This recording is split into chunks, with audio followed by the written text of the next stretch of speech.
Support is brought to you by Manscaped. They are the best in men's below the belt grooming.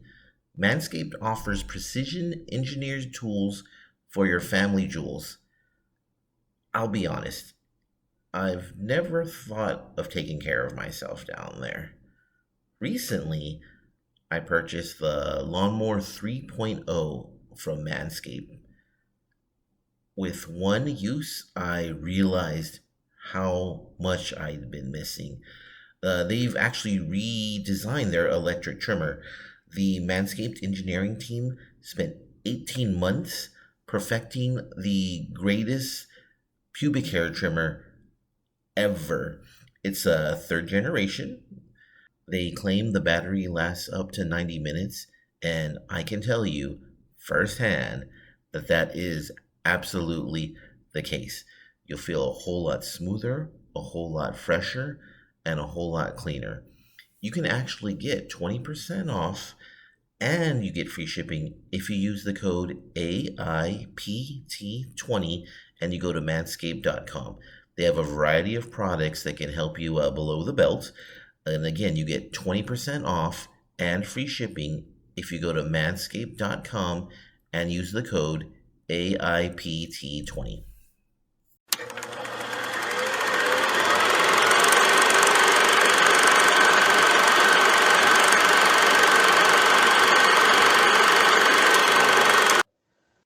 Welcome to another episode of Adventures in Movies Looks at ... This week I'm joined by one of the hosts of Adventures in Movies. Hello, my name is Blake. And this week, Blake and I are going to look at The Incoherence. I'll try my best not to mispronounce that because it's spelled there.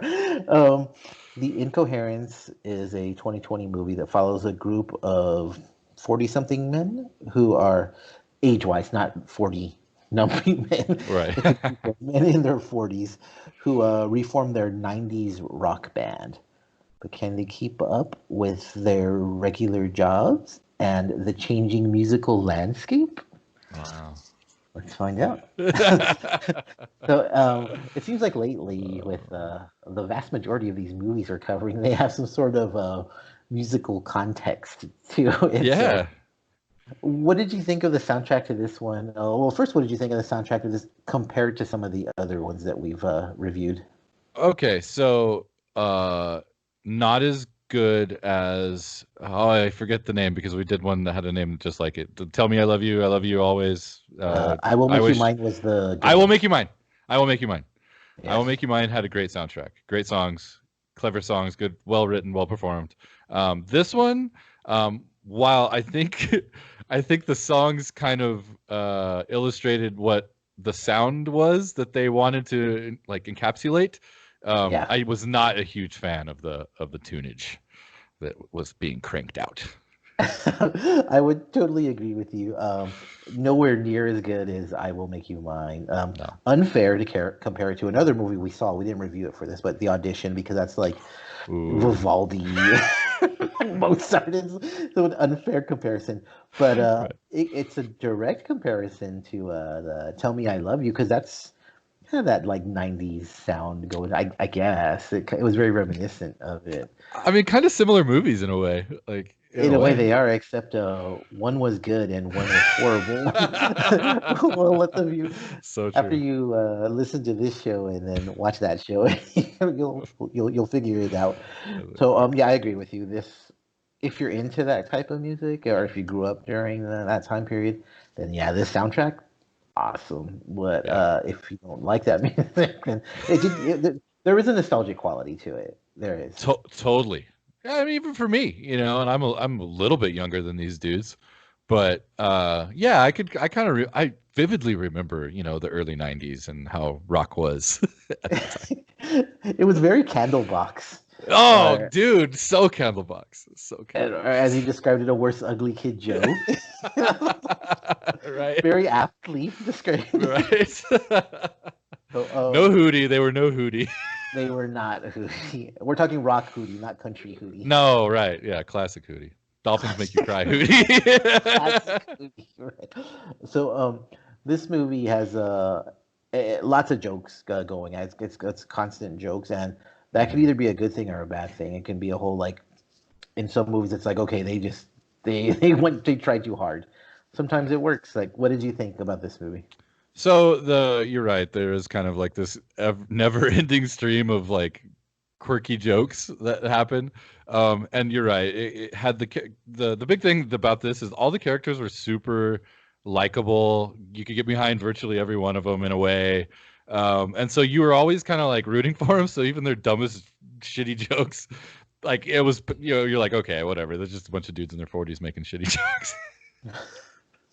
That's a good way to describe because and actually one of the all the characters you're right they're likable, very very likable.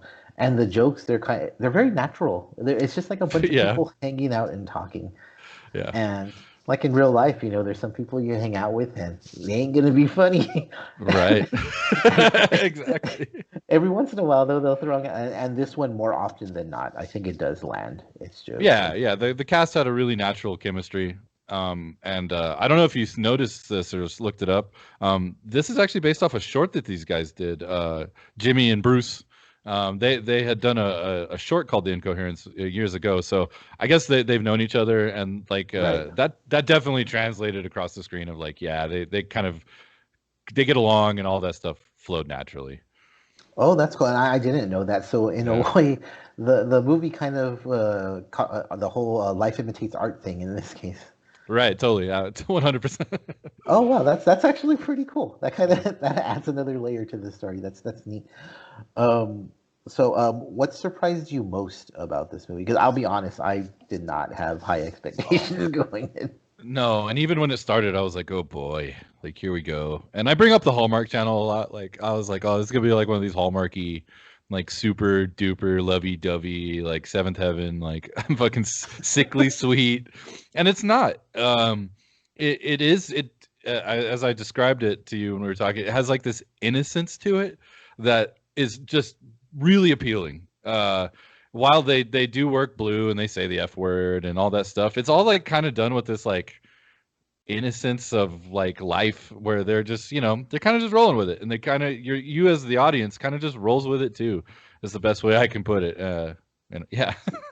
Yeah, you're right about the innocent quality of it and the F word actually, because we're watching it and I'm into the movie. I'm really enjoying it.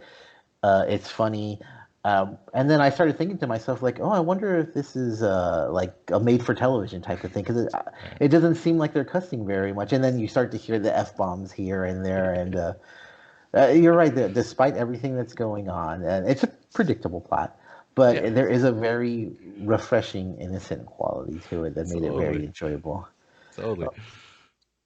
So nowadays with movies, and we talk about it, and I mean we talk about some movies like Hereditary and Midsummer a lot, but movies in general, it seems like they're visiting a lot of themes and ideas.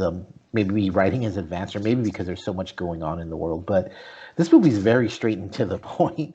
Totally.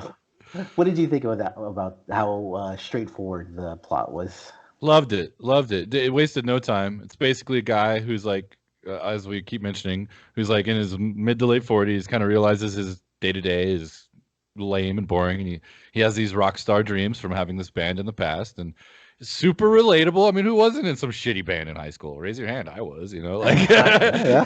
yeah, exactly. So there's a immediately relatable quality, and they jump right to it. Yes, there's this falling out with the old guitarist, and you know what? The next scene, he's making up with the old guitarist, and it Right. just it moves. The pacing was, I would say, like perfect. Like for a movie like this, it just kind of just went on through. It was great. I'd agree with you with that. It's very, something happens in scene one. In scene one and a half, it's solved. You're Like, correct. it doesn't dwell on anything very often. No. Um, I think the downside to that is you do lack in some character development. Like Jimmy and Bruce, you're right, they do develop, and Jimmy and his wife, super good Oh, yeah. chemistry, really good chemistry. However, I actually forgot that they had two kids. Right. They introduce them, and like that's it. They're there, in like I think in 2 scenes, maybe. Like you totally forget about them. Yeah, Bruce and his wife maybe not the best parents. I'll just They may well, he does have a music career, a budding music career. and she's a graphic designer, so She's now and I thought that was odd too that they kind of would only visit it when it was necessary. It seemed like when it there was was more of a yeah. story there. Yeah, convenient for the But plot. And then they do the thing with the sister, which is like also trying to add some depth to the whole situation. But in essence, it's kind of like it was unnecessary. You didn't have to have all yeah, that. you could have totally dropped that at all. Yeah. Now that being said, it does not negatively impact it because none of it drags at all. No. So Oh, you're it's over never, in 45 seconds. yeah, so you're never like, oh my gosh, they're trying this again. Like they are trying it again, but they're not wasting that much time on it. So it Right. just kind of happens, kind of like in life. Like Yeah, it happens and it goes away, and that's yeah, it. That totally. I thought it was I won't say refreshing. I found it. I was very appreciative of the fact that they had a story and they stuck to that story. Um, very, if you've seen any sort of, it's an underdog story. I mean, Yeah. Totally, if, totally. And like you said, it's predictable, 100% predictable. Even when like the first like band shows up, you're like, "Oh, rival band. Got to have that rival band." Who's by the way, their name was Sex in High Def. awesome. Amazing. Which one of the Hamilton brothers, I believe, they're the rhythm section from the Incoherence. They say just the name alone should have them disqualified from the. Hell Right. no, that's an automatic win. Like this, that's how you can tell this guy's age. Yeah. Absolutely. That was an awesome name. And it's sad that he didn't appear. And they did win. No They did. spoilers. Yeah, but They had a hit. they did. Just the name alone guaranteed it. So we've kind of gone over the characters. You mentioned that there's a lot of likable characters in there, but in general, there's just a lot of characters. Which one was your favorite? There's a lot to choose. Oh. Yeah, there is. Well, Bruce is kind of like your main character, who's the lead singer and kind of the driving force behind the whole thing. But I really liked it was Jimmy, the guitarist. Jimmy was cool. Jimmy had great hair and he wore cool rockabilly shirts, and he came Yeah. across as like a cool guitarist guy, And And yeah, I liked him a lot. He was cool. kind of had the gruff, low voice. Yeah, very, Kinda very sing- sultry, smooth talker. but sensitive when he needed to be. Yeah, of course, of course. How else are they gonna get that gig in Boston, man? I'm not right exactly with the girl who's well, she looked like she was 15 years younger than him. I don't know. Yeah, But he's in his 40s, so that makes her like 25. But she's probably in her 30s, I would say. But, yeah, I would think in the 30s. Yeah. it was above board. Is the point I'm It was all good. It's all good. I liked the Jules. Their manager, I guess he was. Oh, the fucking long haired, like yeah, the old he was- British dude whose name was the Jules. That's what it said on the cell phone. Which I thought I'm like, man, you're right. Like he rocked the tank top scarf, like look like the leather vest with an open shirt underneath. And then he had some of the best one-liners in He the whole. he did, and he actually When talk- seemed like some kind of old grimy industry guy. He really did. He seemed like that part seemed like it would be a cameo played by like Keith Richards or somebody. Like Absolutely. Yeah. he did Johnny- such a great film. That's I mean, I don't think in this movie it'll turn out like that, but that's the type of role that would be iconic in another movie. Like just lots of one-liners, the persona, like you said, the way he was dressed, really awesome. Yeah. So the Incoherence is about a band, so of course there's lots of musical scenes in it. Also there's some dream sequences, I guess you can say. Fantasy. What did you think of those? Yeah, they're fantasy. That's a great way to look at it. Fantasy. What did you think of those sequences? The fantasy scenes I did not like. I actually thought that they kind of were bizarrely cut in, and they weren't even reflective of like what he wanted. Like he kind of wanted to be like this early '90s like edgy rocker, and like what He wanted you to be saw. he wanted to be like the Verve Pipe, and his fantasies like David Bowie. Yeah, like yes, exactly. Yeah. So I thought they kind of took me out of it every time they kind of I thought we were going to get a lot of it at first. they kind of back off of it as the movie goes on. Yes. Thankfully. And then the band performances, totally juxtaposed to what he would see himself doing. It's really odd, and you're right. It starts off with one, and it's not what he wants at all. Now it turns out he's at work. He's kind of daydreaming, and of Right. course, if you're dreaming, it's going to be a little heightened. But Mm, it's not even in the same ballpark. It's mm. really, really weird. But then I found them really jarring. Like the Yeah, editing was really bad. Like the music was. It was. I don't know. And then those scenes, it seemed like that the audio was off. Like he would be talking, I couldn't understand anything I at agree. I all. agree. Yeah, I thought everything about those took me completely out of the mood that they had set with everything else that they were doing. You know what I mean? I don't know. Yeah, because those problems aren't in the rest of the movie. There's Mm, no audio problems. There's no issues with it at nope. all. Like, there's not one thing there's nothing's out of character in the movie. Mm-mm. It's like, yeah, those scenes are really weird. And then They are weird. their Extra weird final, now that I'm thinking about yeah, when you think you're right though, they do take a step back from those. I think in the whole movie there might be two, maybe three of it. them. Maybe 3 max. Yeah. Yeah, they keep it to a limit, thankfully, because if they had one in between every single major scene, it would. I don't think I could watch the whole thing. It would just It get would have so. been. Yeah, I would have taken it down a peg for sure. Yeah. Yeah, definitely. And what did you think of their final performance at the concert? I thought that it was like they were going for like a music video vibe or something. I was Yeah. So confused. anytime they performed, I didn't really like it. I wanted to because I was rooting for him, right? I'm Right. invested. I'm into these guys. I want everything to go smooth. Um, and like so it didn't sound like live performances, I guess. And so you know what I mean? So it sounded like this highly produced thing, and then they shot it exactly like what you just said, like a music video. It's like all of a sudden the camera is like going into the guitar, and like fans are Yeah. like, it's like, well, this is again, you're not doing, you haven't done any of this before. I don't know why you're doing it now. I actually think it would have been cooler had they given it more of like a you're in the audience kind of vibe, and then maybe done that towards the end, to where you feel like maybe they've come up or something. I don't know. That's who am I to say? It would have been a little bit better because to go from, I mean, even that final performance, it is just at a battle of the bands type of thing. They're not Yeah. playing in front of a sold out arena, or Right. so And it's. I did not like the song that they played either. Like at Oh that. no, No, the yeah, song that they picked for that one. I like the first song, Pigs. The yeah, that first one was song that okay. Yeah, I was like, yeah, I was wanting more pigs. yeah, Pigs was cool. That I guess the final song was kind of like their version of the Reason or something. I don't know. It was- Right. Yeah. yeah, I didn't really dig it. So here's the ultimate question for you: would you see the Incoherence live? Oh yeah. Hell yeah. So Hell back in yeah. I'm the gonna get day, loaded on Long Island iced tea, and I'm gonna take my top off for the Incoherence.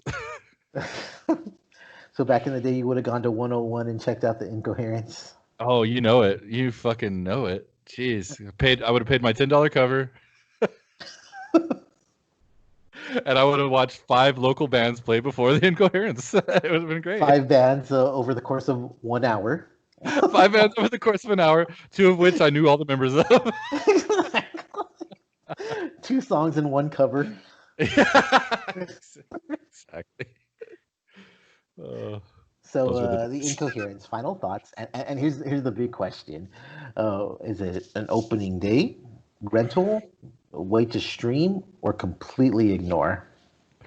Oh, so I guess considering how much I like this movie, it's a streamer. It's a streamer movie. I wouldn't seek it out. I wouldn't pay money for it, I guess, necessarily. But definitely, if it was on, your streaming services of any kind you're already paying for, absolutely check out The Incoherence. It's a feel good movie. We talked about this on our other show here. This was actually a feel good movie. Yes, there's drama, but by the end, you're feeling pretty good. This one was really tough for me because it's definitely not an opening day, and it's definitely not an ignore. So I was kind of caught between the two. It was either pay rent it or stream it, but I didn't know which one. And whatever I choose, I knew it would be like on the high end, low end type of thing. So Right. it's if someone were to tell me I'm gonna pay to rent this, I would say, all right, that's cool. But I would say streaming is the better way to go with it. There's a lot of good in it, a lot of good. Totally. That being said, it's very predictable, but it's like almost the ultimate feel good story. If you watch it, yeah, you'll feel great.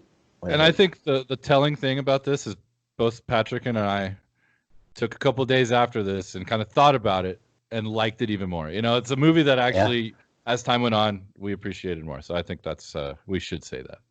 Yeah, it has a tail. It does have a tail. Yeah, it has a tail. Because at first when I saw it, like you made the ugly kid Joe comment, and I thought, and I did enjoy it. I did enjoy it. But I guess because I just come off the end of the music video type of thing, so I guess it was kind of like a less of it was more of a stream or ignore type of thing. But Sure. over time, as I'm thinking about the past couple of days, I'm like, oh, you know what? Feel good movie, really fun. There's way more good than bad. Oh, Way more good than bad. Absolutely. so yeah, this is one of those things where I'm almost on the fence. But I mean, if you're coming to me for a suggestion, stream it. It's out there right now on Amazon Prime, and Apple TV has it also, I believe. But it's a streamer, and it's a good time. So Blake mentioned that on our podcast we talked about feel good shows and adventures in movies. You can check out the podcast where this week we did talk about feel good movies. Talk about a variety of topics, and you can check that out on our Quick and Dirty. This week it's going to be live, so hopefully check that out. Here at Adventures in Movies looks at ... where we're here every week and we talk about all kinds of stuff. A lot of music for some reason. I don't know why that happens. But I'm down. I'm okay with it so far. Hey, if you want to hear about, indie music movies, not bands, like where the Nothing real. awful, yeah, nothing real. Awful horror movies that you'll still love. Weird surrealistic comedies, like we have it all. Like, and if Red you have Zero. something that you, we're up and down. We do everything. But if there's something you think we should look at, let us know in the comments, and we are more than willing to give it a try. Maybe Danny will be back next week. It's been a while Hope now. so. Yeah, it's been a while. We need to get his take on things, and instead of saying F-bomb, we'll actually get the real word. I know, we were pretty good. Yeah, thank you very much, everybody, and we'll talk to you next week. Adios. I hate the beach and mountains too. And I don't like a thing about the city. No. And I hate the countryside too. And I hate everything about you.